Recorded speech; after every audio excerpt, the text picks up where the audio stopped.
There is a cheese that the modern world has completely forgotten. You won't find it in any supermarket. You won't see it on any cooking show. No brand sells it. No influencer talks about it. And yet, this cheese fed an entire civilization for thousands of years. It was made before refrigerators existed, before plastic wrap, before expiration dates, before anyone had ever heard the word pasteurized. And here's the part that will stop you in your tracks. This cheese requires only 3 ingredients. 3. Milk, salt, water. That's it. No chemicals, no preservatives, no factory, no machines. Just a woman, a clay pot, a piece of cloth, and her hands.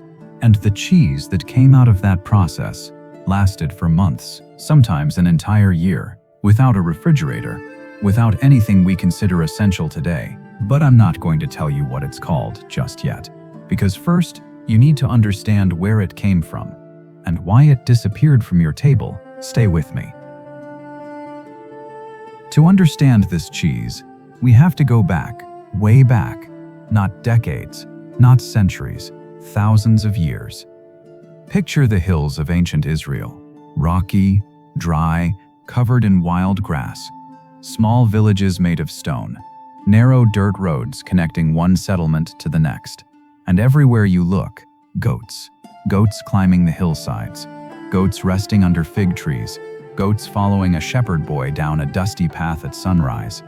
In the ancient world, goats were everything. They weren't pets, they weren't decoration, they were survival.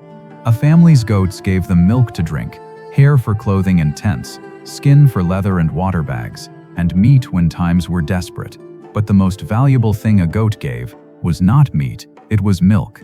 Because milk in the hands of a woman who knew what she was doing could become something that lasted, something that could be stored, something that could travel, something that could feed a family through the dry season, through a drought, through a war. That something was cheese. Now, the Bible doesn't talk about cheese the way it talks about bread or wine. It's quieter about it, more subtle. But if you know where to look, it's there.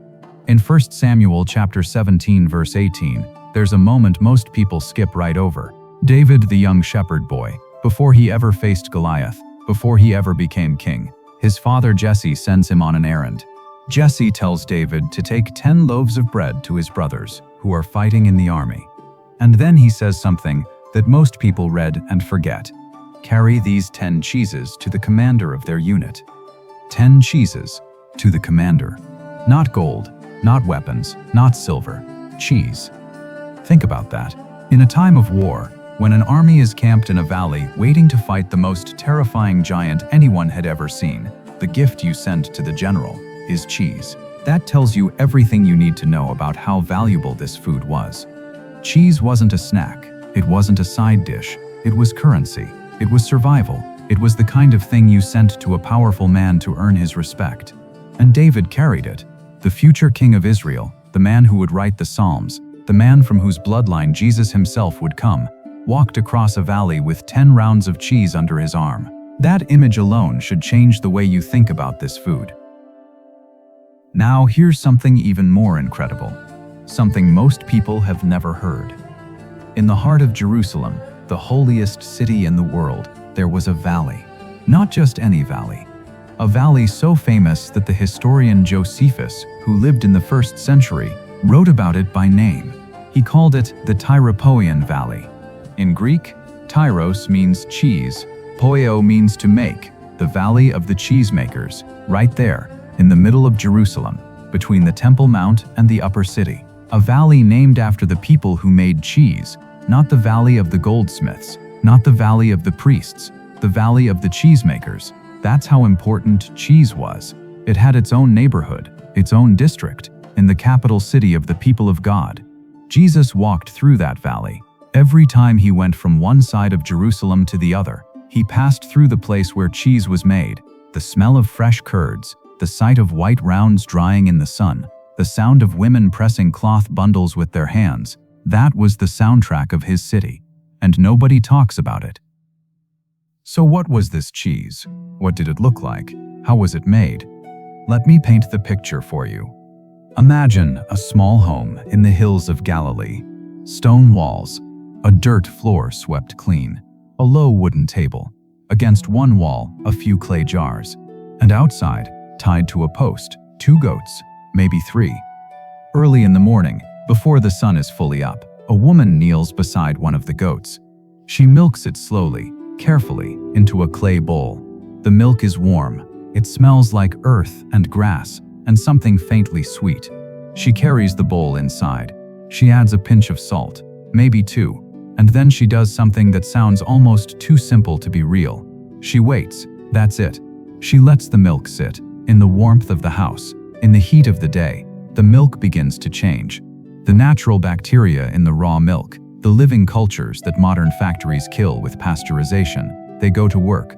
Slowly, quietly, the milk thickens. It separates. The liquid pulls away from the solid. Curds form. White, soft, trembling curds floating in pale whey. Sometimes, to speed the process, she would add a little bit of yesterday's buttermilk, or a piece of dried thistle flour, or the lining of a young goat's stomach, what we now call rennet. The ancient world had its own chemistry. They didn't call it science, they called it wisdom, passed from mother to daughter, generation after generation. When the curds were firm enough, she scooped them out with her hands. She placed them onto a piece of cloth, thin, clean, woven from flax or cotton. She gathered the corners, twisted them tight, and squeezed. The whey ran out between her fingers. Clear, yellowish, warm. She squeezed again, and again, and again. Then she hung the bundle from a hook or a branch and let it drip for hours, sometimes overnight. The next morning, she unwrapped it, and there it was, a round of white cheese, dense, firm, still slightly crumbly. She pressed it flat with her palms, shaped it into a disc or a square, and rubbed the surface with salt. More salt than you'd think, because the salt wasn't just for flavor. The salt was the refrigerator. The salt was the preservative. The salt was what kept this cheese alive for weeks, for months. In a world with no electricity, no cold storage, no plastic containers, she placed the cheese in a jar filled with salty brine, water and salt. That's all. And she sealed it, and that cheese would last. Through the summer heat, through the autumn rains, through the cold nights of winter. It sat in that jar, in that brine, and it didn't spoil. It didn't rot. It fermented slowly, developing a deeper flavor, a sharper tang, a more complex character with every passing week. This cheese is called jibne baida. In Arabic, it means simply white cheese. Jibne baida. It is the oldest, most authentic cheese of the Holy Land, and it is still made today, the exact same way, by Bedouin women in the West Bank, in the hills of Palestine, in the Jordan Valley.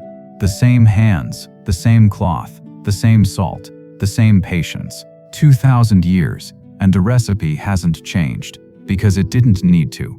Now, let me tell you what happened to this cheese, and why you've never heard of it. The answer is the same story as always. The same heartbreaking story. When the modern food industry took over, everything changed. Cheese became a factory product. Milk was pasteurized, which means heated to a temperature that kills every living thing in it, good and bad. The natural cultures, the beneficial bacteria, the living enzymes that made ancient cheese so nourishing and so easy to digest, all destroyed. Then they added chemicals, artificial colors, preservatives with names you can't pronounce, emulsifiers to make it smooth, stabilizers to make it last on a shelf for months. They wrapped it in plastic. They stamped it with a brand name. They put it in a refrigerated case under fluorescent lights, and they called it cheese, but it's not cheese. Not the way your ancestors knew it, not the way David knew it, not the way the women of Galilee knew it. What you buy in the supermarket is a processed, pasteurized, chemically altered imitation of something that was once alive.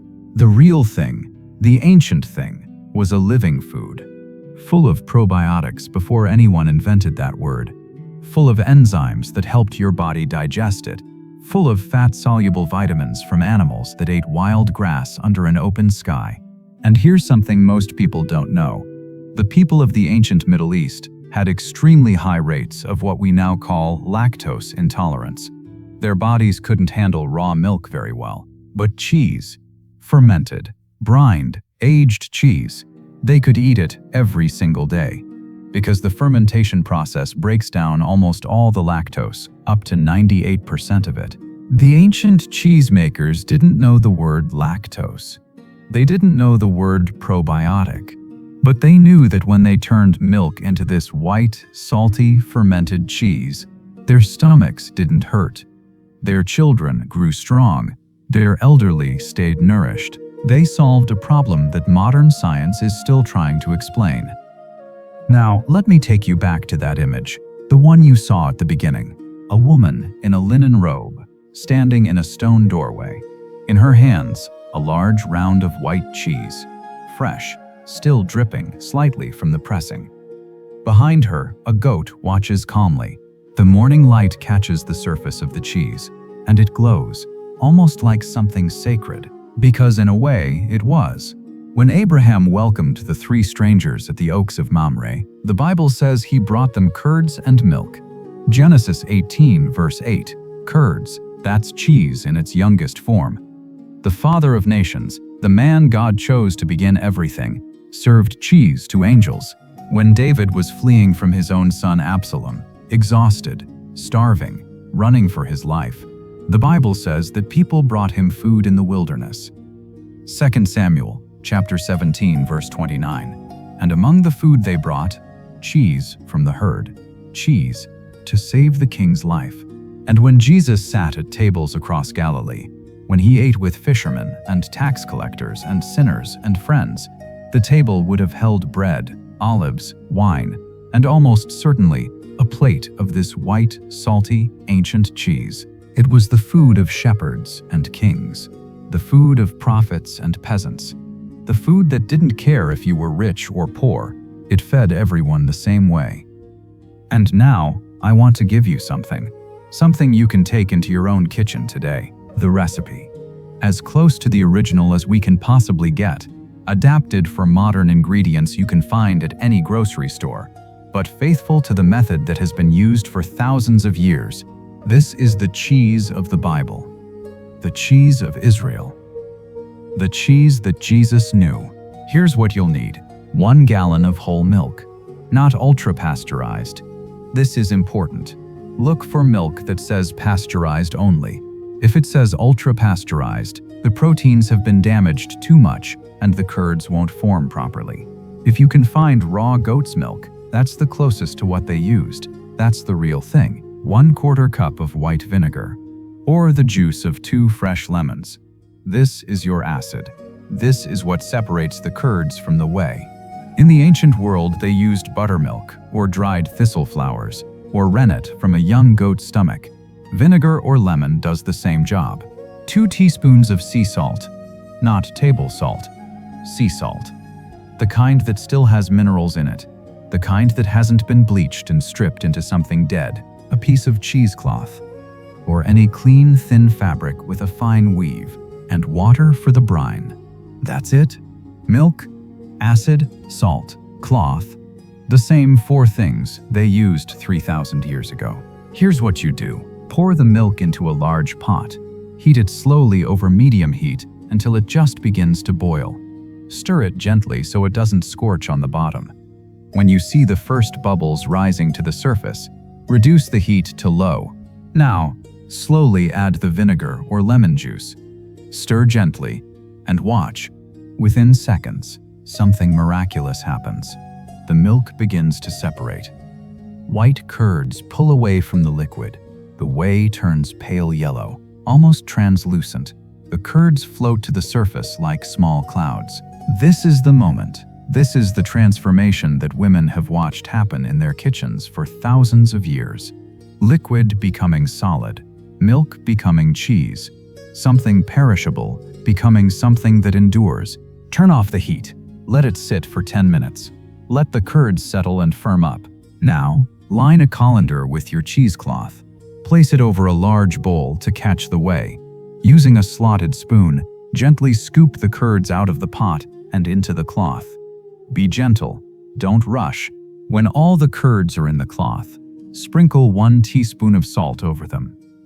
Gather the corners of the cloth, twist them together, and squeeze, gently at first, then firmly. The whey will run out. Keep squeezing until no more liquid comes. Now, press the bundle into a bowl or a small container. Place something heavy on top. A plate with a can on it, a book, anything with weight. Fortain on it, a book, anything with weight. This presses the cheese into a solid shape and pushes out the last of the whey. Leave it for 2 to 3 hours, or overnight if you can wait. When you unwrap it, there it is, a round of white cheese, dense, firm, slightly crumbly at the edges, smooth in the center. It smells like milk and salt and something ancient you can't quite name. If you want to store it the biblical way, make a brine. Dissolve 3 tablespoons of salt in 4 cups of water. Place the cheese in a jar.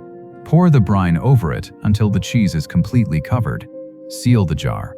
It will keep in your refrigerator for 2 weeks, maybe longer, and every day it sits in that brine, it gets a little firmer, a little saltier, a little more flavorful. Slice it thick. Eat it with warm bread and olives.